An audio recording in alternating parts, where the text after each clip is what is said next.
সবাই তাকে শুধু একটা সাধারণ গ্রামের ছেলে মনে করত, কিন্তু সে আসলে ভবিষ্যতে ইতিহাসের সবচেয়ে মহান রাজা হিসেবে পরিচিত হবে। অনেক বছর আগে গ্রে নামের এক ব্যক্তি অনাথ অবস্থা থেকে উঠে এসে পুরো বিশ্বের বিজেতা হয়ে উঠেছিল। তার সামনে কেউ টিকতে পারেনি, যে তার বিরোধিতা করার সাহস দেখিয়েছে তাকে সে বিন্দুমাত্র দয়া না করে মুছে ফেলেছে। কিন্তু এত ক্ষমতা আর সৈন্যবাহিনী থাকার সত্ত্বেও তার জীবন ছিল অসম্পূর্ণ, কারণ সে ছিল ভীষণ একা। একদিন হঠাৎ তার মনে হলো যেন সে কোনো আলোকিত সমুদ্রে ডুবে যাচ্ছে, আর তখন একটি কণ্ঠস্বর তাকে বলে পরবর্তী জীবনে তাকে আলো খুঁজতে নিতে হবে। সেই মুহূর্তে রাজা বুঝতে পারে তার মৃত্যু হয়ে গেছে। পরের সেকেন্ডে সে একটি ঝাপসা করে চোখ খুলে দেখে দুটি অচেনা মুখ তার উপরে ঝুঁকে আছে। তারা তাকে আর্থার বলে ডাকছে এবং নিজেদের মধ্যে কথা বলছে যে তাদের ছেলে তাদের জীবনে কত আনন্দ আর শক্তি নিয়ে এসেছে। আর্থার কিছুই বুঝতে পারে না এরা কারা, সে এখন কোথায় আছে। তবে একটা বিষয় সে স্পষ্ট বুঝতে পারে, তার পুনর্জন্ম হয়েছে, ওটাও তার আগের জীবনের সমস্ত স্মৃতি আর জ্ঞান সাথে নিয়ে। এক সময়ের মহান রাজা যে এখন একটি সাধারণ শিশু, আর্থারের নামে এই নতুন জীবন তার কাছে অনেকটা অদ্ভুত মনে হয়। সে নিজের শরীর ঠিকমতো কন্ট্রোলও করতে পারে না। যখন তার বাবা মা তার ডাইপার বদলায় তখন সে ভিতরে ভিতরে লজ্জা অনুভব করে।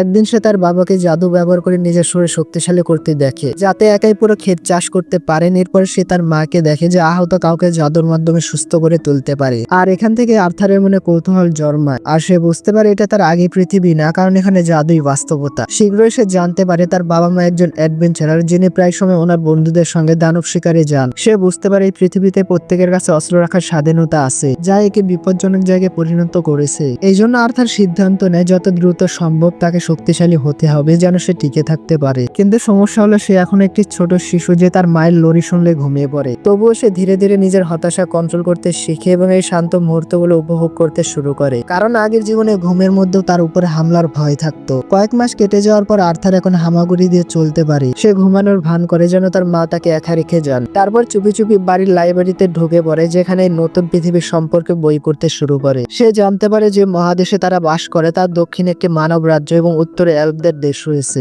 মানব রাজ্যে একজন মানুষ রাজা শাসন করেন, তবে তার আগের জীবনের মতো এখানে সিংহাসনের জন্য রক্তাক্ত যুদ্ধ হয় না, রাজা সন্তানই উত্তরাধিকারী হয়। এরপর সে জাদু নিয়ে একটি বই খুঁজে পায়। তখন সে বুঝতে পারে এই জাদুর কারণে এই পৃথিবীতে বিজ্ঞান ও প্রযুক্তি পিছিয়ে আছে। বইয়ে লেখা আছে মাত্র 1% মানুষ জাদু ব্যবহার করতে পারে। কারো জাদু ক্ষমতা সাধারণত তার বাবা মায়ের উপর নির্ভর করে। ম্যাজিক ব্যবহারকারীদের দুইটা ধরন আছে। প্রথমত হচ্ছে অগমেন্টার, যারা মানা ব্যবহার করে নিজেদের শারীরিক শক্তি ব্যাপকভাবে বাড়ায় এবং যোদ্ধার মতো লড়াই করে। দ্বিতীয় ক্যাটাগরি হচ্ছে মেজদের, যারা শরীরের বাইরে মানা ছেড়ে বিভিন্ন মন্ত্র প্রয়োগ করে। আর্থার জানতে পারে তার বাবা একজন মানা অগমেন্টার, কিন্তু তার মায়ের হিলিং ক্ষমতা দেখে সে মনে করে তিনি কোনো সাধারণ মেজ না, তার ক্ষমতার মধ্যে বিশেষ কিছু আছে। কিন্তু আপাতত সে বিষয়টি মাথা থেকে সরিয়ে রাখে, মেজ হওয়ার প্রক্রিয়া সম্পর্কে পড়তে থাকে। বইয়ে লেখা আছে জাদু ব্যবহার করতে হলে একটি মানাকোর তৈরি করতে হয়, যে মানাকোর শরীরের ভিতরে থাকা মানাকে এক বিন্দুতে ঘনীভূত করে তৈরি হয়। বেশিরভাগ মানুষ কৈশোরের সময় এটা অর্জন করতে পারে, আর একটি শক্তিশালী মানাকোর গড়ে তুলতে বছরের পর বছর লেগে যায়। তার আগের জীবনে সে নিজের দেহের অভ্যন্তরীণ শক্তি, যাকে কায় বলা হতো, সেটা নিয়ন্ত্রণ করতে পারত।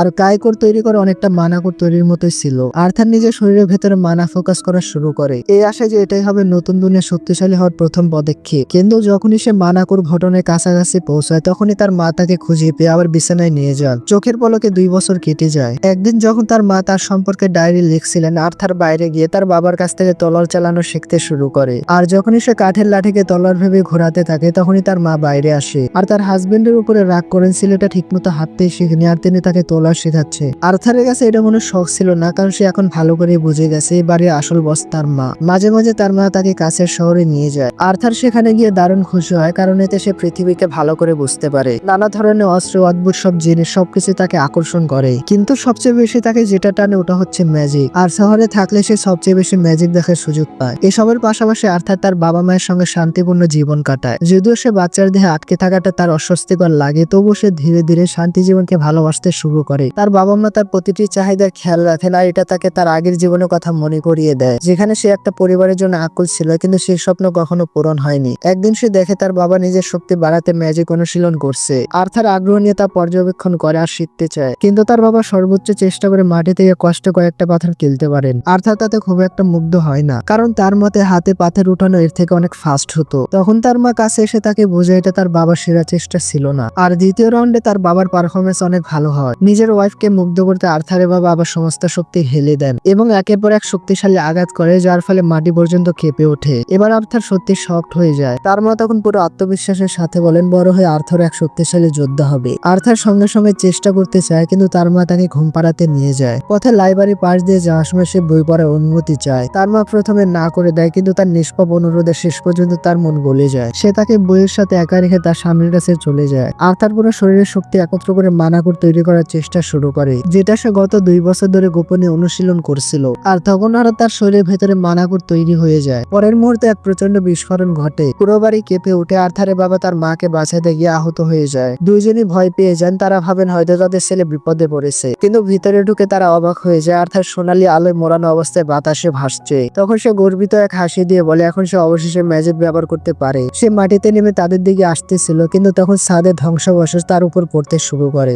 আর্থার ভয় পেয়ে যায়। আর তার মনে হয় এটাই হয়তো তার জীবনের শেষ, কিন্তু তার বাবা মা বিন্দুমাত্র দ্বিধা না করে তার দিকে ছুটে যান এবং নিজেদের শরীর দিয়ে তাকে রক্ষা করেন। সেই মুহূর্তে আর্থার প্রথমবার উপলব্ধি করে তার বাবা মায়ের স্বভাব প্রবৃত্তি শুধু তাকে রক্ষা করা। তারা তাকে জড়িয়ে ধরে কাঁদতে শুরু করেন। আর্থার সম্পূর্ণ বিভ্রান্ত হয়ে যায়। তার আগের জীবনে সে এমন অনুভূতি কখনো পায়নি। সেখানে বাবা মা শুধু গর্ব আর প্রত্যাশাই দেখাতেন, এর থেকে বেশি কিছু না। এই নতুন অনুভূতি কি ভাবতে ভাবতে আর্থারের চোখে জল এসে যায়, আর অবচেতন ভাবে সে তার মায়ের বুকে জড়িয়ে পড়ে। কয়েক বছর পর আর্থার এক কিশোরে পরিণত হয় এবং তার বাবার কাছ থেকে যুদ্ধ কৌশল শিখতে শুরু করে। তারা দুজন বাগানে একে অপরের মুখোমুখি দাঁড়ায়, যেখানে রেনল্ড মানে তার বাবা তাকে নিজের স্পেশাল গ্লাভস দিতে চান, কিন্তু আর্থার না করে দেয়, কারণ সে জানে এই বসে সে এগুলো সামলাতে পারবে না। এর বদলে সে একটা কাঠের শট তুলে নেয়, আর তার বাবাও এমনটাই করে। কোনো দেরি না করে আর্থার আক্রমণ শুরু করে, আর টানা 3টি আঘাত করে, কিন্তু রেনল্ড অনেক বেশি শক্তিশালী আর সহজে প্রতিটি আঘাত ঠেকিয়ে দেয়। আর্থার বুঝে যায় তার বাবা মানা ব্যবহার করে কাঠের তলোয়ারকে শক্তিশালী করছে। সেও একই কাজ করার সিদ্ধান্ত নেয় এবং নিজের সমস্ত শক্তি কাঠের তলোয়ারে ঢেলে দেয়। কয়েক মুহূর্ত পর সে আবার তার বাবার দিকে ছুটে যায়, আর এবার রেনো সত্যি অবাক হয়ে যায় যখন আর্থারের আঘাতে তার প্রতিরক্ষার কাঠের অস্ত্র মাঝখান থেকে ভেঙে যায়। আর্থার হেসে বলে তার কাঠ বোধহয় ভালো ছিল, কিন্তু রেনো শান্তভাবে জবাব দেয় আসল ব্যাপার হলো দক্ষতা। তবুও তিনি বুঝতে পারেন আর্থার এক বিরল প্রতিভা। এই জন্য কঠিন সিদ্ধান্ত নিয়ে তিনি তার ওয়াইফকে বলেন আর্থারকে শহরের বাইরে কোনো দক্ষ শিক্ষকের কাছে পাঠানো উচিত। তার মা এলের সম্পূর্ণ আপত্তি জানায়, কারণ তিনি তার 4 বছরের ছেলেকে দূরে পাঠাতে চান না। রেনল্ড বুঝে এত অল্প বয়সে আর্থারের শক্তি অস্বাভাবিক, আর সে সঠিক নির্দেশনা না পেলে তা বিপজ্জনক হতে পারে। এর আগে চূড়ান্ত সিদ্ধান্ত হবে আর্থার নিজে বলে ওঠে আমরা সবাই একসাথে যাব। আইডিয়াটা যদিও অদ্ভুত, কিন্তু শেষ পর্যন্ত তার বাবা মা রাজি হয়ে যায়। কয়েকদিন পর রেনল্ড আর অ্যালেস তাদের পুরনো দলের সদস্যদের সাথে যোগ দেয়। আর্থার সবাইকে ভদ্রভাবে নিজের পরিচয় দেয়। দলে ছিল অ্যাডাম, লিরা, অ্যাঞ্জেলা, কাউই, ওয়েন, হেলেন, আর্চার আর জেসমিন। যে কোনো একটা কারণে অদ্ভুত দৃষ্টিতে আর্থারের দিকে তাকিয়ে থাকে। তাদের যাত্রা শুরু হয়ে যায়। আর্থার খেয়াল করে এই পৃথিবীর পরিবহন ব্যবস্থা এখনো বেশ পুরনো। তার আগের জীবনে যেখানে এয়ার ট্যাক্সির সর্বত্র ছিল, এখানে এখনো গরুর গাড়ি ভরসা। এরপরে তারা খাবারের জন্য এক জায়গায় থামে, কিন্তু খাবারের গন্ধে জঙ্গলে দানবেরা বেরিয়ে আসে আর পরিকল্পনা ভেস্তে যায়। জেসমিন মুহূর্তে ঝাঁপিয়ে পড়ে, তার 2টি ড্যাগার বের করে সামনে যে নেকড়ে পায় তাকে কেটে ফেলে। রেনল্ড, অ্যাডাম আর হেলেনও নিজের অস্ত্র দিয়ে অনেক দানবদের শেষ করে। এদিকে ডার্ডেন আর অ্যাঞ্জেলা তাদের ম্যাজিক ব্যবহার করে বাকি দানবদের পুরোপুরি নিশ্চিহ্ন করে দেয়। সেই রাতে তারা দানবদের মাংস খায়। একটু পরে অ্যালেস খেয়াল করে রেনল্ডের হাত এখনো রক্তাক্ত। সে তাকে সুস্থ করার সিদ্ধান্ত নেয়। সঙ্গে সঙ্গে দলের অন্য সদস্যরা প্রতিরক্ষামূলক বৃত্ত তৈরি করে। এতে আর্থার কিছুক্ষণের জন্য বিভ্রান্ত থাকে, তারপর সে বুঝতে পারে তার মা একজন অত্যন্ত বিরল হিলার মেজ,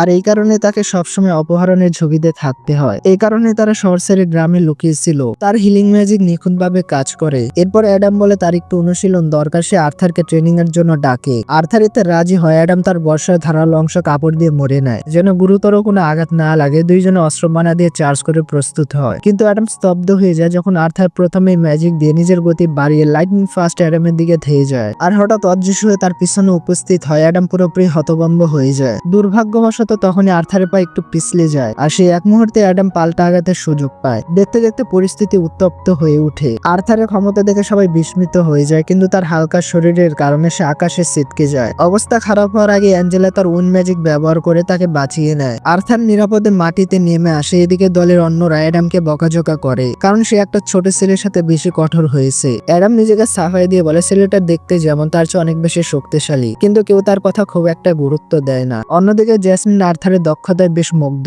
আর সে তার কৌশল নিয়ে প্রশ্ন করতে থাকে। পরের কয়েকদিন অনেক দ্রুত কেটে যায়। আর্থার দলে প্রায় সবার সাথে অনুশীলন করে, একসাথে খায়, ঘুমায়, এরপরে আবারও প্র্যাকটিস করতে নেমে যায়। সে অ্যাডামের কাছ থেকে কাছাকাছি যুদ্ধ কৌশল শেখে, রেন্ডের কাছ থেকে শারীরিক শক্তি অনুশীলন, হেলেনের কাছ থেকে তীরন্দাজ, আর জেসমিনের কাছ থেকে দ্রুত দৌড়ানো। আর এমনটা মনে হয় জেসমিনের সেই ছোট ছেলেটাকে বেশ পছন্দ হয়ে গেছে। একদিন জেসমিন মজা করে তার ছোট তলার একটু বেবি অয়েল মেখে তাকে মিউজিক পার্টিতে নিয়ে যাওয়ার ভান করে, কিন্তু তার মা চান না আর্থার ঝুঁকিতে পড়ুকের জন্য সঙ্গে সঙ্গে তাকে ফিরিয়ে নেয়। কিছুদিন পর তারা আবার গরুর গাড়িতে যাত্রা শুরু করে, কিন্তু হঠাৎ অদ্ভুত পরিস্থিতি তৈরি হয় আর তাদের সেখানে থামতে হয়। পরের মুহূর্তে মুহূর্তে তীরের বৃষ্টি তাদের দিকে নেমে আসে। আর্থার সঙ্গে সঙ্গে বুঝে যায় এটা ডাকাতদের অতর্কিত হামলা। রেনল্ড আর অ্যাডাম চিন্তা না করে গাড়ির সামনে লাফিয়ে পড়ে। অ্যাঞ্জেলা তার উইন্ড ম্যাজিক দিয়ে তাদের দিকে আসা তীরগুলো মাঝ আকাশে উড়িয়ে দেয়। আর্থার বাইরে তাকিয়ে দেখে তারা চারদিক থেকে ডাকাতদের ধারা ঘেরা। এক চতুর ডাকাত নেতা তাদেরকে আদেশ দেয় অ্যালেস আর আর্থারকে কোনো ক্ষতি করা যাবে না, বাকিদের মেরে ফেলতে হবে, কারণ এদের জীবিত ধরে বেশি দামে বিক্রি করা যাবে। সব ডাকাতরা উন্মুক্ত হয়ে যুদ্ধক্ষেত্রে ঝাঁপিয়ে পড়ে, কিন্তু রেনল্ড আর তার সঙ্গীরা একের পর এক ডাকাতকে মারতে থাকে। আর্থার স্পষ্ট দেখতে পায় ব্যক্তিগত শক্তির দিক থেকে তার দল অনেক বেশি শক্তিশালী। আসল সমস্যা শুরু হয় যখন ডাকাতরা তাদের সংখ্যার সুবিধা নিয়ে ঘিরে ফেলে। দীর্ঘ লড়াইয়ে দলের সদস্যরা ক্লান্ত হয়ে পড়তে থাকে। তখন ডাকাত নেতা সরাসরি রেনল্ডের মুখোমুখি হয় এবং তাকে প্রচন্ড আঘাতে ছুড়ে মারে সেই গাড়ির উপরে যেখানে আর্থার বসেছিল। গাড়িটি ভেঙে চুরমার হয়ে যায়। অ্যালেস সঙ্গে সঙ্গে রেনল্ডের সাহায্যে এগিয়ে যায়, কিন্তু রেনল্ড তাকে ম্যাজিক ব্যবহার করতে নিষেধ করে, কারণ এতে পরিস্থিতি আরো খারাপ হতে পারে। সে নিজে দাঁড়িয়ে আর্থারকে বলে সে যেন তার মাকে নিরাপদ জায়গায় নিয়ে যায়, কারণ ডাকাত নেতাকে সে নিজেই সামলাবে। আর্থার স্পষ্ট লড়াই করতে চায় আর আত্মবিশ্বাসের সঙ্গে বলে সে এই গুন্ডাদের সামলাতে পারবে, কিন্তু তার বাবা চিৎকার করে ওঠেন, তোমার সত্যি তোমার মাকে রক্ষা করতে ব্যবহার করো, কারণ সে গর্ভবতী। এক মুহূর্তের জন্য আর্থারের মাথায় আসে এরা এত কিছু করার সময় কখন পেল, কিন্তু সে আর দেরি না করে অ্যালেসকে নিয়ে দৌড় দেয়। ডাকাত নেতা তাদের পিছু নিতে চায়, কিন্তু রেনল্ড তার উপরে আবার আক্রমণ করে, যার কারণে তাকে প্রতিরক্ষায় যেতে হয়। এদিকে আর্থার দৌড়াতে থাকে, কিন্তু কিছু দূর যেতে তার পথ কয়েকজন শত্রু ঘিরে ফেলে। সৌভাগ্যবশত তার সঙ্গীরা অত্যন্ত পেশাদার আর এক এক করে সব ডাকাতকে শেষ করে দেয়। সে দ্রুত ধন্যবাদ জানিয়ে আবার পুরোগতিতে ছুটতে থাকে, কিন্তু হঠাৎ এক মেষ তাদের উপরে আক্রমণ করে আর তার উন শক্তি দিয়ে সরাসরি আঘাত করে। আর্থার সিদ্ধান্ত নেয় প্রথমে তার মাকে নিরাপদে সরাতে হবে, কিন্তু আঘাতের সবচেয়ে বেশি প্রভাব পড়ে তার উপর, আর সে বাতাসে ছিটকে সোজা সেই পাহাড়ের নিচে পড়ে যায়। পড়তে পড়তে সে মনে মনে ঠিক করে সে একা মরবে না। কোমরের রশিবাদে ড্যাগা সে আক্রমণকারী দিকে ছুড়ে দেয়, শত্রু তার সঙ্গে নিচে পড়ে যায়। ডার্ট আর অ্যাঞ্জেলা দ্রুত ম্যাজিক ব্যবহার করে ছোট্ট আর্থারকে বাঁচানোর চেষ্টা করে। অ্যালেস চোখে জল নিয়ে তার নাম ধরে ডাকতে থাকে, কিন্তু এই পুরো মুহূর্তে আর্থার অদ্ভুত এক শান্তি অনুভব করে, যেন সে কিছু অর্জন করে নিয়েছে। সে ভাবতে থাকে এটাই কি সুখ। ঠিক তখনই তার চোখে জল আসে, কারণ সে বুঝতে পারে সে বড় ভাই হতে যাচ্ছিল, কিন্তু হয়তো এই জীবন এখানেই শেষ। কিন্তু পড়ে যাওয়ার পর যখন আর্থার চোখ খুলে সে দেখে সে এখনো বেঁচে আছে। সে বিভ্রান্ত হয়ে চারপাশ দেখে, হঠাৎ তখন তার নিচের মাটি কাঁপতে শুরু করে আর তার দিকে কিছু একটা এগিয়ে আসছে। উঠে দাঁড়াতে গিয়ে সে দেখে এক ভয়ঙ্কর দানব তার নাম ধরে ডাকছে। এটা শুনে আর্থার ভয়ে জমে যায়, কিন্তু সে জন্মগত যোদ্ধা যে লড়াই না করে হার মানবে না। সে দানবের দিকে ঝাঁপিয়ে পড়ে, কিন্তু দানব সহজে তাকে দূরে ছুঁড়ে ফেলে। কষ্ট করে উঠে দাঁড়ানোর পর দানব তাকে বলে তার এখনো অনেক কিছু শেখার বাকি। তারপর সে আশ্বাস দিয়ে বলে আমি তোমার শত্রু নয়, বরং তোমার বন্ধু।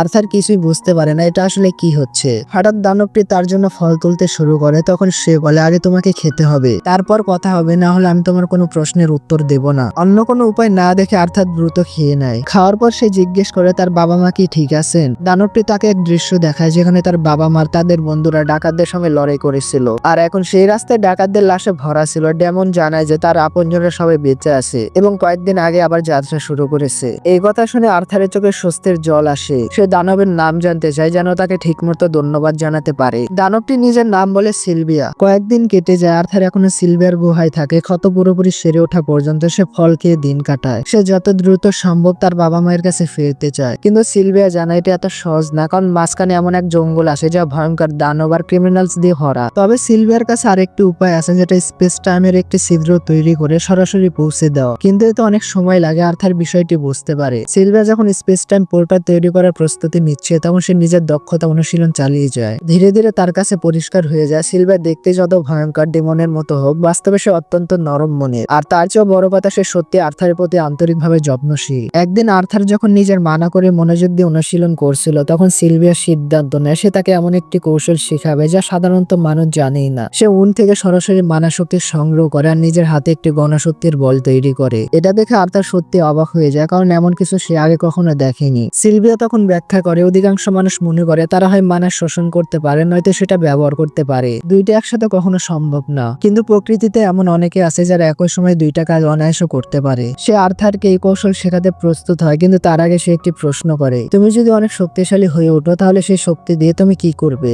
আর্থার কিছুক্ষণ ভেবে সোজা সাপটা উত্তর দেয়, স্ট্রং হওয়ার পর আমি তাদের সবাইকে মেরে ফেলবো যারা আমার আপনজনদের আঘাত করার চেষ্টা করবে। এই উত্তর শুনে সিলভিয়ার আচরণ বদলে যায়। সে আর্থারকে দূরে ঠেলে দেয়। আর্থার রেগে যার বিভ্রান্ত হয়, কিন্তু সিলভিয়া তাকে শান্তভাবে জানায় সে পরীক্ষায় ব্যর্থ হয়েছে, কারণ সে এমন কাউকে নলেজ দিতে পারে না যার চিন্তা কেবল হিংস্র আর বিকৃত। আর্থার এটা শুনে স্তব্ধ হয়ে যায়, কারণ তার আগের জীবনে তাকে এটাই শেখানো হয়েছিল শত্রুকে হত্যা করলে শক্তি পাওয়া যায়। কিন্তু যখন সিলভিয়া তাকে জিজ্ঞেস করে সবসময় হিংসা নিয়ে ভাবতে তোমার ভালো লাগে, তখন তার কাছে কোনো উত্তর থাকে না, সে চুপ করে যায়। সিলভিয়া তখন বলে শক্তি শুধু ধ্বংসের জন্য হয় না, আর সে চায় না আর্থার নিজের জীবন রক্ত ও সহিংসতায় নষ্ট করুক। তার কথা আর্থারের হৃদয় ছুঁয়ে যায়, আর তার এমনটা ফিল হয় সিলভিয়া যেন তার আগের জীবনের সম্পর্কে সবকিছু জানে। সে আবার একই প্রশ্ন করে, শক্তিশালী হলে তুমি কি করবে? এবার আর্থার একটু থেমে সৎভাবে উত্তর দেয়, আমি তাদের রক্ষা করব যাদের আমি সত্যিই ভালোবাসি। এই উত্তর শুনে সিলভিয়া সত্যি খুশি হয়ে যায়, আর সে আর্থারকে পরিবেশ থেকে সরাসরি মানা সংগ্রহ করার কৌশল শিখাতে শুরু করে। আশ্চর্যজনক ভাবে আর্থার খুব দ্রুত তা করে ফেলে। উত্তেজিত হয়ে যখন সে নিজের অগ্রগতি দেখাতে সিলভিয়ার দিকে দৌড়ে যায়, ঠিক তখনই সিলভিয়া তাকে গুহার ভিতরে ঠেলে দেয়, যার কারণে আর্থার পাথরের মাঝে চাপা পড়ে যায়। তখন সে সম্পূর্ণ হতবাক, কিন্তু সিলভিয়ার টেলিপ্যাথির মাধ্যমে কথা বলে আর তাকে চুপ থাকতে বলে। কিছুক্ষণ পর সিলভিয়ার মতো আরেকটি ডেমন সেখানে উপস্থিত হয় এবং তাকে ফিরে যেতে বলে। সিলভিয়া স্পষ্টভাবে অস্বীকার করে। উত্তরে সেই দানব তার দিকে এক শক্তিশালী পাওয়ারগুলা ছুড়ে মারে।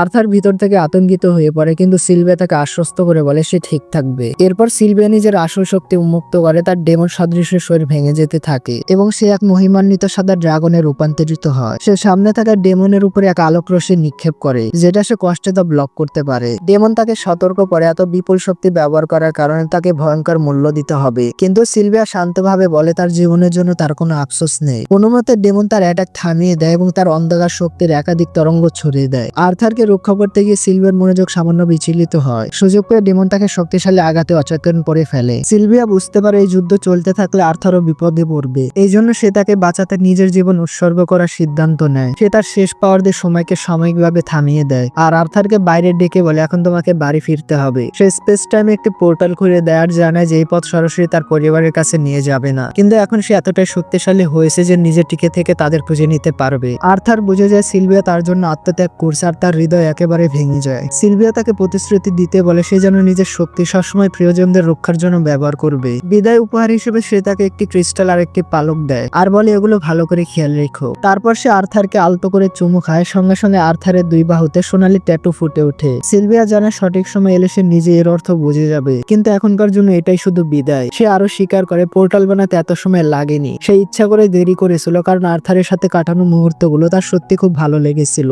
এই কথা শুনে আর্থার কেঁদে ফেলে। সে উপলব্ধি করে এই মুহূর্তে তাকে রক্ষা করার মতো যথেষ্ট শক্তিশালী সে না, যদিও সে রক্ষা করার প্রতিশ্রুতি দিয়েছিল। সিলভিয়া বলে এই পরিস্থিতিতে সে ভুল না, তাকে দ্রুত যেতে হবে। আর্থার তখন আবেগে বলে তুমি ড্রাগন হব বা দানব আমার কিছু যায় আসে না, তুমি আমার পরিবার আর পরিবারকে কখনো ফেলে যাওয়া যায় না। সিলভিয়া মৃদু হেসে বলে তার তো আগে একজন মা আছে। তখন আর্থার সিদ্ধান্ত নেয় সে তাকে দাদি বলে ডাকবে। একথা শুনে ড্রাগনের চোখে অশ্রু ঝরে পড়ে। এরপরে সিলভিয়া তাকে পোর্টালের দিকে ঠেলে দেয় আর আর্থার ক্রিস্টাল ও পালক শক্ত করে ধরে, কিন্তু পোর্টালে ঢোকার আগে সে একবার পিছনে তাকায় আর ঠিক তখনই অদৃশ্য শক্তি তাকে টেনে নিয়ে যায়। সে চলে যাওয়ার পর সিলভিয়া বাকি শক্তি দিয়ে সময়কে স্বাভাবিক করে দেয় আর সেই মুহূর্তে ডেমন আবার তার উপরে হামলা করে। সিলভিয়া মাটিতে পড়ে যায় যখন ডেমন নিজের বিজয় নিশ্চিত করতে এগিয়ে আসে। ঠিক সেই মুহূর্তে সিলভিয়া সে শক্তিটুকু জড়ো করে পয়েন্ট ব্ল্যাঙ্ক রেঞ্জ থেকে তার উপরে ভয়ঙ্কর হামলা করে। অন্যদিকে আর্থার পোর্টালের ভিতর দিয়ে অতিক্রম করছিল। হঠাৎ সে আবার সিলভিয়ার কণ্ঠ শুনতে পায়। সিলভিয়া বলে দুঃখ পাওয়া স্বাভাবিক, কিন্তু সেই দুঃখকে একদিন আনন্দে বদলাতে হলে তাকে কঠোর পরিশ্রম করতে হবে। আর্থার ভেঙে পড়া কণ্ঠে বলে সে এমনটা করতে পারবে না, কিন্তু সিলভিয়া কনফিডেন্স নিয়ে বলে সে জানে আর্থার পারবে, কারণ সে তার আগের জীবনের সবচেয়ে শক্তিশালী রাজা ছিল।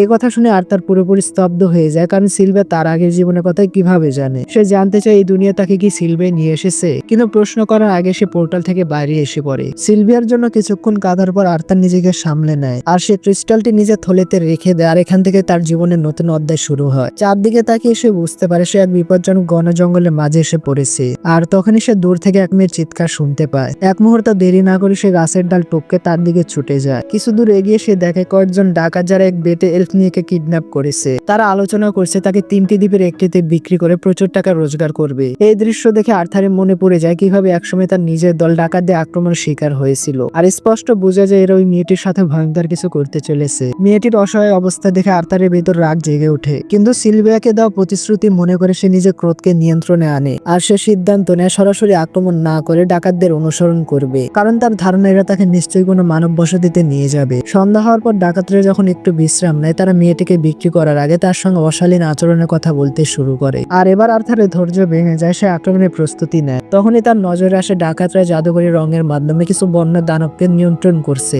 আর্থার পশুগুলোর দিকে কিছু বাদাম ছড়িয়ে দেয় যেন পশুরা সতর্ক হয়ে জোরে জোরে গর্জন করতে থাকে। ডাকাতরা ঘাবড়ে যায় কারণ এত শব্দে আশেপাশে আরো দানব আকৃষ্ট হতে পারে। একজন এগিয়ে গিয়ে পশুগুলোকে মারধর করে নিয়ন্ত্রণে আনার চেষ্টা করে। এই সুযোগের অপেক্ষাতে ছিল আর্থার। তখন সে নিজের হাতে মানা দিয়ে একটি ধারালো ব্লেড তৈরি করে আর পিছন থেকে আঘাত করে। করে। সে লোকটির ছুরি কেড়ে নেয়, কিন্তু আরেক ডাকাত সেখানে এসে পড়ে। আর্থার তাকে দ্রুত মেরে ফেলে, কিন্তু তখন সে বুঝতে পারে তার শরীরে আর আগের মতো শক্তি নেই যে মুভ করতে পারবে। এরপরে তৃতীয় ডাকাত সঙ্গীদের খুঁজতে এসে পড়ে। আর্থার তৎক্ষণাৎ আক্রমণ করে, কিন্তু শুধু তার পায়ে আঘাত লাগে। আর তখন ডাকাত লোকটি চিৎকার করে সতর্ক করে, সাবধান, সামনে এক তরুণ জাদুকর আছে। 4 নম্বর ডাকাত এটা শুনে উত্তেজিত হয়ে ওঠে, কারণ এত অল্প বয়সী জাদুকরই রিয়ার হয়, আর তাকে জীবিত ধরলে প্রচুর টাকা পাওয়া যাবে। সে তলার নামে জাদু ব্যবহার শুরু করে। মুহূর্তে সে শক্তিশালী ম্যাজিক্যাল নক দিয়ে আর্থারের দিকে ঝাঁপিয়ে পড়ে, আর মাটি পর্যন্ত কেটে যায়। আর্থার কোনো মতে আক্রমণ এড়িয়ে পাল্টা লাথি মারতে যায়, কিন্তু ডাকাতটি তার থেকে অনেক দ্রুত হয়। সে রশি দিয়ে বাধা ছুরি ডাকাতের দিকে ছুড়ে মারে, কিন্তু ডাকাত তার ছুরি অনেক ফুর্তিতে ধরে ফেলে আর সোজা তার দিকে ঝাঁপিয়ে পড়ে। সে এক লাথিতে আর্থারকে মাটিতে ফেলে দেয় এবং তাকে উল্টো করে ধরে ফেলে, কিন্তু আর্থার তার পায়ে আগুনের জাদু প্রয়োগ করে। ব্যথায় ডাকাত তাকে ছেড়ে দিতে বাধ্য হয়। সুযোগ বুঝে আর্থার তার দিকে চাকু ছুড়ে মারে, আর চাকুটি তার গলার চারপাশে ঘুরে কপালে গেঁথে যায়। এরপরে আর্থার শেষ ডাকাতটিকে শেষ করে ফেলে। এরপর সে এলফ মেয়েটিকে মুক্ত করে দেয়। মেয়েটিকে দেখে তার অতীতের কারো কথা মনে পড়ে যায়। দ্রুত সে ভাবনা থেকে বাইরে আসে, আর সে মেয়েটিকে বলে, এখন তুমি নিরাপদ আর তুমি বাড়ি যেতে পারো। কিন্তু মেয়েটি আর্থারের আঘাত দেখে চিন্তিত হয়ে পড়ে। আর্থার আশ্বস্ত করে বলে, এই আঘাত গুরুতর না।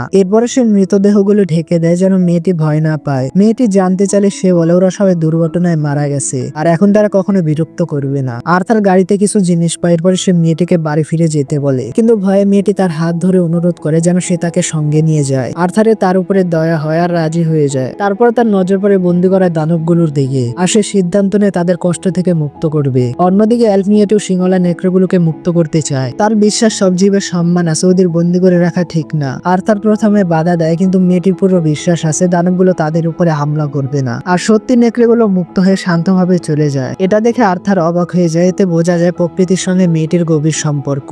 এরপরে সে মেয়েটিকে বাড়ি নিয়ে যাওয়ার সিদ্ধান্ত নেয়। পথে বিশ্রামের সময় মেয়েটি নিজের নাম বলে টেসিয়া। আর্থার খাবার তৈরি করে আর তাকে খেতে বলে, ক্ষুধা না থাকলে খাও, এতে তুমি শক্তি পাবে। কথাটা বলে তার মনে পড়ে যায় সিলভিয়ার কথা। তখন টেসিয়া খাবার নিয়ে অভিযোগ করে বলে, স্বাদ ভালো না, আমার কিছু মিষ্টি চাই। আর্থার তখন মনে মনে ভাবতে থাকে, হয়তো তাকে একটা সাধারণ শিশুর মতো আচরণ করতে শিখতে হবে, কারণ এটা তার বয়সের ফার্স্ট মেয়ে যার সাথে তার দেখা হয়েছে। টেসিয়া তখন জানতে চায় সে এখানে কি করছে। আর্থার জানে সে তার বাবা মায়ের থেকে বিচ্ছিন্ন হয়ে গেছে। এরপরে তারা এলফ গ্রাম খুঁজতে যাত্রা চালিয়ে যায়, আর এই যাত্রা আর্থারের ধারণা যে অনেক দীর্ঘ হয়। টেসিয়া তার গ্রামের গল্প বলতে থাকে। আর্থার বুঝতে পারে এলফদের জীবন মানুষদের থেকে অনেক আলাদা হয়। হঠাৎ সে টের পায় এক সিংহলা নেকড়ে তাদের অনুসরণ করছে, আর সে তাকে মারার কথা ভেবে নেয়। রাতে টেসিয়াকে তাঁবুর ভিতরে ঘুমাতে বলে, আর সে নিজে বাইরে পাহারা দেয়। পাহারা দিতে দিতে সে সিলভার দেওয়া ক্রিস্টালটি বের করে দেখে, আর সেটার দিকে তাকিয়ে ভাবে এটা আসলে কি জিনিস। আর তখনই টেসিয়ার কণ্ঠ ভেসে আসে, আর সে তাকে তাঁবুর ভিতরে আসতে বলে। সে প্রতিশ্রুতি দেয় বাড়িতে গিয়ে সে কাউকে বলবে না যে তার একসঙ্গে ছিল, কিন্তু আর্থার শান্তভাবে জানে যে সে বাইরে ঠিক আছে। কিছুক্ষণ পর সে বুঝতে পারে টেসিয়া আসলে একা তাঁবুর ভিতরে থাকতে ভয় পাচ্ছে। শেষ পর্যন্ত সে তার কথা মেনে ভিতরে ঢুকে পড়ে। ভিতরে ঢুকে টেসিয়া সব মানুষদের নিয়ে অভিযোগ করতে শুরু করে। মানুষরা বিকৃত চিন্তার হয় আর একাধিক স্ত্রী রাখে। আর্থার মনে মনে ভাবে যদি সত্যি এমন হতো। সে টেসিয়াকে জিজ্ঞেস করে সব কথা তাকে কে বলেছে। টেসিয়া তখন জানে তার দাদু বলেছে। আর্থার তখন ব্যাখ্যা করতে গিয়ে বলে, শুধু ধনী লোকেরা একাধিক স্ত্রী রাখার খরচ বহন করতে পারে। কিন্তু তার কথা শেষ হওয়ার আগে টেসিয়া ঘুমিয়ে পড়ে। পরদিন তারা আবার যাত্রা শুরু করে, আর টেসিয়া ধীরে ধীরে আর্থারের সঙ্গে স্বচ্ছন্দ হয়ে উঠতে থাকে। কিন্তু আর্থারের মনে সবসময় নিজের পরিবারকে খুঁজে পাওয়ার চিন্তা অস্থির থাকে। আর তখনই ভাগ্য তার সামনে আরেকটি সমস্যা এনে দাঁড় করায়। হঠাৎ তার মাথায় ভয়ঙ্কর ব্যথা শুরু হয়, এত তীব্র ব্যথা যে সে দাঁড়িয়ে থাকতে পারে না। টেসিয়া তখন ভয় পেয়ে তাকে বসিয়ে রেখে জঙ্গলে ওষুধি গাছ খুঁজতে যায়। আর্থার একা বসে কষ্ট সহ্য করতে থাকে। এমন সময় সিংহলা নেকড়েটা যাকে সে আগে মুক্ত করেছিল নিঃশব্দে তার সামনে এসে দাঁড়ায়। আর্থারের বুক তখন ধরপড় করতে থাকে। সে ভাবতে থাকে সবচেয়ে দুর্বল মুহূর্তে দানবটি তাকে আক্রমণ করতে এসেছে। আর তখনই টেসিয়া ওষুধি গাছ নিয়ে ফিরে আসে। আর্থার তাকে পিছনে থাকতে বলে, কারণ সে নিশ্চিত নেকড়েটি আক্রমণ করবে। কিন্তু আক্রমণ করার বদলে নেকড়েটি মৃত বন্য শুকর তার সামনে রেখে চুপচাপ জঙ্গলে ফিরে যায়। এই দৃশ্য দেখে আর্থার হতবাক হয়ে যায়। আর টেসিয়া উত্তেজিত হয়ে বলে, হয়তো প্রাণীটি তার জীবন বাঁচানোর বদলে কৃতজ্ঞতা জানিয়েছে।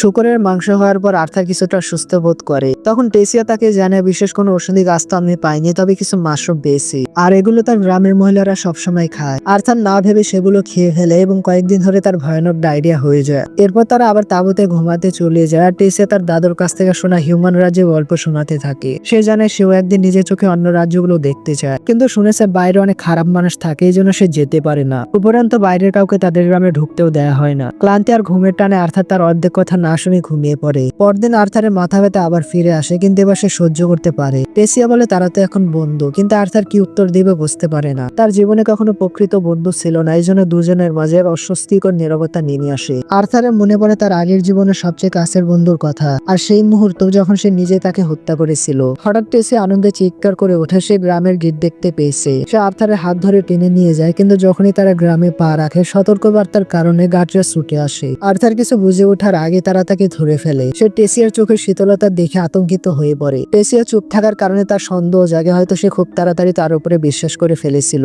জঙ্গলে বন্ধুত্বের কথা বলা সহজ, কিন্তু এমন পরিস্থিতিতে তার মূল্য কি? তার হৃদয় ঘাবড়ানো শুরু করে। তখন সৈন্যরা তাকে মারার জন্য অস্ত্র তোলে, আর তখনই টেসিয়ার সামনে এসে পরিস্থিতি বোঝায় এবং গার্ডদের থামতে অনুরোধ করে। কিন্তু গার্ডরা বলে আর্থার একজন বিপজ্জনক মানুষ, সে আমাদের ক্ষতি করার আগে তাকে শেষ করে দেওয়া উচিত। টেসিয়া জোর দিয়ে বলে আর্থার তার বন্ধু আর সে তার জীবন বাঁচিয়েছে। কিন্তু গার্ডরা উল্টো অভিযোগ তোলে আর্থার টেসিয়াকে ব্রেন ওয়াশ করেছে। আর তখন এক শক্তিশালী কণ্ঠ তাদের থামতে আদেশ দেয়। সামনে থেকে দরজা খোলে আর সেখান থেকে এক বৃদ্ধ বামন বেরিয়ে আসে। তিনি সৈন্যদের ছেলেটিকে ছেড়ে দিতে বলেন। টেসিয়া যখন আর্থারের অবস্থা দেখে তখন সৈন্যদের উপরে রাগ করে। তারপর তার দাদা শান্তভাবে ব্যাখ্যা করেন গার্ডদের রিয়াকশন পুরোপুরি ভুল না, কারণ এক মানব ছেলে নিখোঁজ রাজকুমারীকে নিয়ে তাদের রাজ্যে ঢুকেছে। তখন তিনি নিজের পরিচয় দেন, তিনি বেরিয়ান, টেসিয়ার দাদু। তিনি আর্থারকে তার নাতনিকে বাঁচিয়ে নিরাপদে ফিরিয়ে আনার জন্য ধন্যবাদ জানায়। এসব কথা শুনে আর্থার পুরোপুরি স্তব্ধ হয়ে যায়। সে বিশ্বাসই করতে পারে না ছোট্ট মেয়েটি আসলে রাজকুমারী। টেসিয়া তখন এক দুষ্ট হাসি দেয়। বেরিয়ান তাকে জিজ্ঞেস করে সে কি তার বন্ধুকে নিজের পরিচয় বলেনি। টেসিয়া বলে আমি জানিয়েছিলাম, কিন্তু আর্থার নিশ্চিত সে কিছুই জানতো না।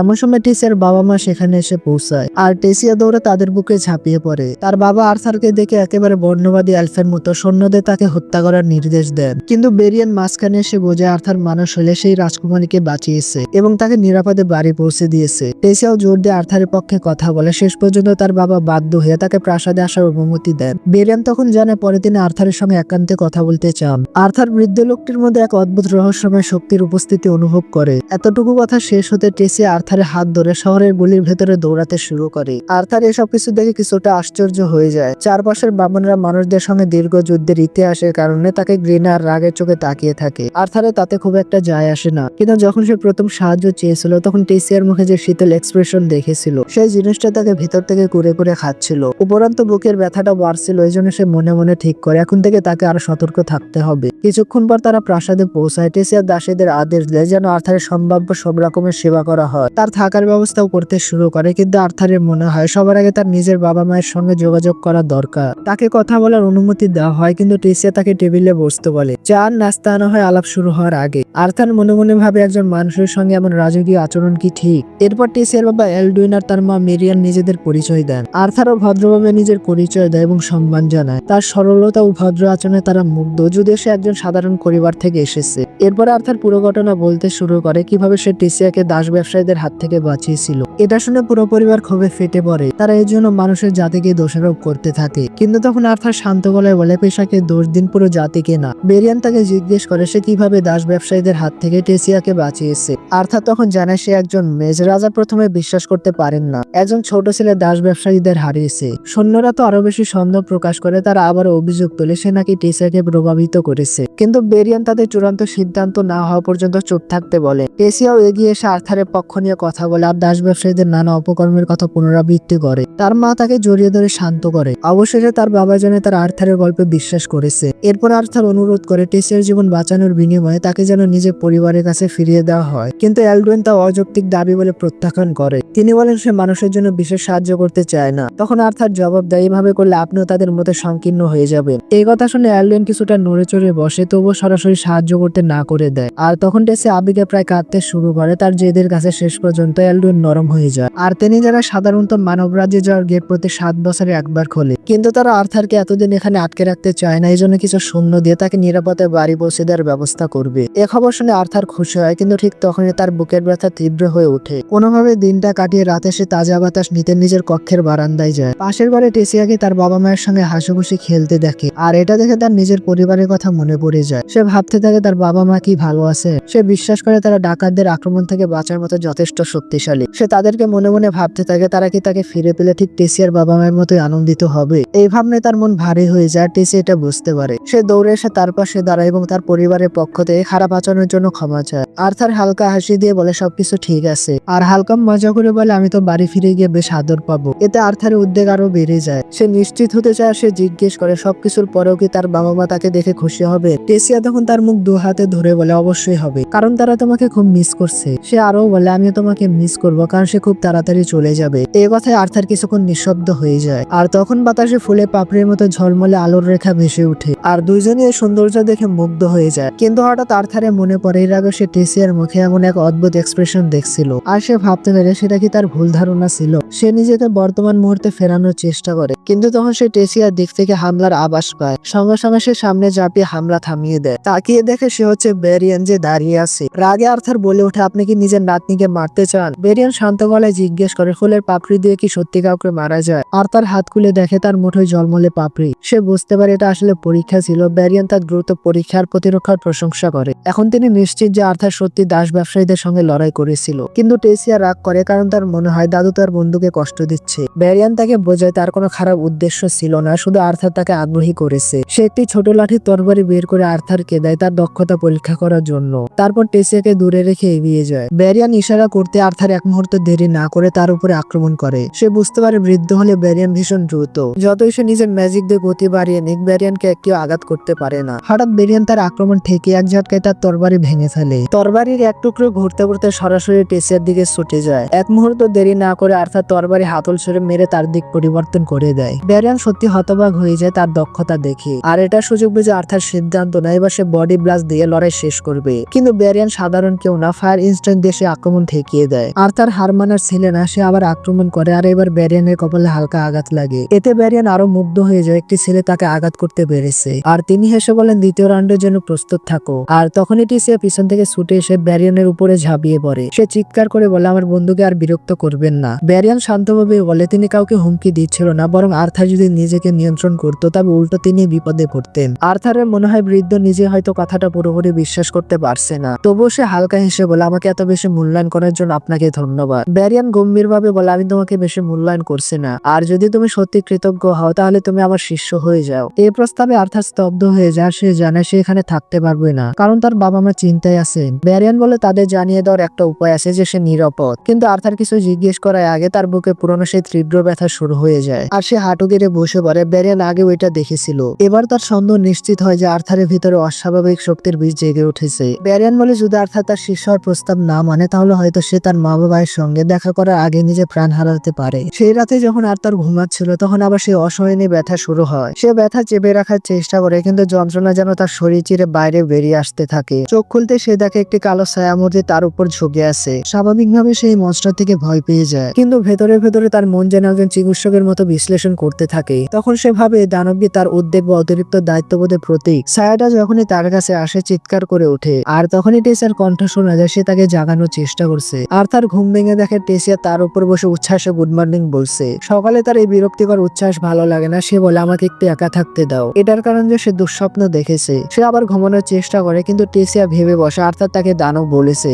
রাগ করে সে তাকে টেনে তুলে জানায় তার দাদু অপেক্ষা করছে। টেসিয়া প্রায় জোর করে তাকে বিছানা থেকে নামিয়ে দেয়। এখন আর্থারের কাছে রেডি হওয়া ছাড়া আর কোনো উপায় থাকে না। টেসিয়ার আগে জিজ্ঞেস করে সে কি সত্যি এখানে থাকবে। আর্থার সৎভাবে বলে সে এখন আর নিশ্চিত না, কিন্তু বেরিয়ানের কাছে এমন কিছু আছে যা হয়তো তার সিদ্ধান্ত বদলে দিতে পারে। আর সে ঠিক করে ওটা জানার পরে চূড়ান্ত সিদ্ধান্ত নেবে। কিছুক্ষণ পর তারা বাইরে আসে, যেখানে কিং এলডুইন বেরিয়ানকে বোঝানোর চেষ্টা করছে যে কোনো মানুষকে এলফ রাজ্যে থাকার অনুমতি দেওয়া যায় না। কিন্তু বেরিয়ান তার কথা একেবারে পাত্তা দেয় না। তার গাড়িতে বসে শান্তভাবে বলে, আমার আর্থারকে খুব ভালো লেগেছে। এদিকে টেসিয়া অভ্যাস মতো ঝাঁপিয়ে পড়ে বলে, আর্থার আমার জীবন বাঁচিয়েছে। কিন্তু তার বাবা তাকে থামিয়ে দেয়, কারণ এটা এখন শুধু তার বিষয় না। শেষমেশ বেরিয়ান সবাইকে চুপ করিয়ে দুজনকে গাড়িতে তুলে নেয়, আর তারা সবাই রওনা হয় তার এক পুরনো বন্ধুর সাথে দেখা করতে। গাড়ির ভিতর বেরিয়ান আর টেসিয়া ধ্যান করতে থাকে, আর তার বিরক্ত হয়ে জিজ্ঞেস করে পৌঁছাতে কতক্ষণ লাগবে। আর তখন টেসিয়া তার কাঁধে হেলে পড়ে, কারণ সে ঘুমিয়ে পড়েছে। বেরিয়ান তখন জানায় টেসিয়া খুব ভোরে উঠেছিল শুধু তাদের সঙ্গে আসার জন্য। এরপরে সে আরো বলে, রাজপরিবারের একমাত্র উত্তরাধিকারী হাওয়াই টেসিয়ার কখনো সত্যিকারের বন্ধু ছিল না। সে সহজে কাউকে বিশ্বাস করে না, আর বেশিরভাগ নিজের অনুভূতি লুকিয়ে রাখে। কিন্তু আর্থারের সঙ্গে সে অদ্ভুতভাবে স্বাচ্ছন্দ্য বোধ করে। বেরিয়ান এর জন্য আর্থারকে ধন্যবাদ দেয়, কারণ তার সঙ্গে থাকলে টেসিয়া স্বাভাবিকভাবে হাসে। বৃদ্ধের এই বিনয় দেখে আর্থারকে মুগ্ধ করে,